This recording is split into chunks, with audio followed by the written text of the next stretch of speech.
Welcome to our interview series at the Nutanix Cloud Together Summit.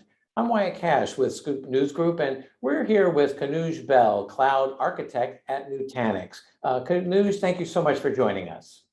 Thanks for having me. Happy to be here. So let me start by asking from your perspective, particularly as a cloud architect, where do you see the federal government in its journey to the cloud?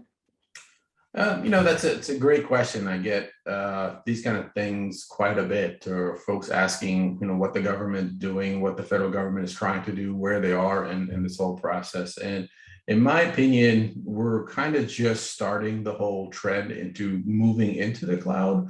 Whereas you've had federal agencies deploy things, small workloads into the cloud just to see if they could get the return on their investment on it, or at least get some things working. Yeah. Initially, I think it was more or less to check a box, but I think we're kind of getting into the phase where they're getting a little bit more trust into it and trying to at least dip more than a little bit of a toe, maybe get that second toe in there and get some real back-end workloads where they can actually start testing for reals, for lack of a better term there. Some workloads where they'll actually get more than just developer type things out into the cloud itself. Well, and next, how would you say agencies are responding to the notion of really adopting more of a hybrid or multi-cloud model? And in particular, what are the implications from an architecture standpoint? Yeah, I think the hybrid model is being embraced quite a little bit. And I think it's starting from the fact that the internal agencies don't necessarily want to manage hardware anymore. And I think that's becoming a very big pain that they have to keep going back to. And it doesn't necessarily help in the infrastructure, the application rather, that they're deploying. Because at the end of the day, it's the workload that's important. And the care and feeding of infrastructure, especially when you have to get an infrastructure that's lowest bid or something that comes in and you have to get different silos and knowledge of folks taking care of those. So the hybrid model is being embraced, although it's getting to the point where there are so many different options and things are all over the place that it's getting a little bit difficult to kind of keep everything corralled. So I think the future is more going to be the hybrid, although the on-ramp is a little bit slower than I think folks are wanting to see necessarily. But with security and everything comes into play, it's kind of like baby steps until we get there. Well, and then pivoting off that notion of security, let me ask, given the major cyber incidents over the past year, how should agencies be looking to secure their cloud or multi-cloud environments?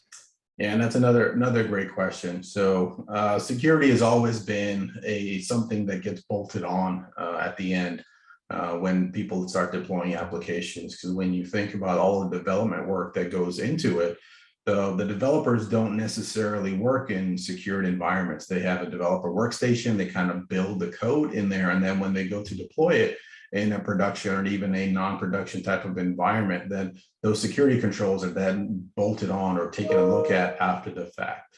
So at this point, I think it's become apparent that those kind of models don't work. And you need to kind of have all of that worked right at the very beginning, develop code on secure platforms, go to the whole zero trust model that everyone's talking about nowadays, where you only have enough permissions to do what you need to do.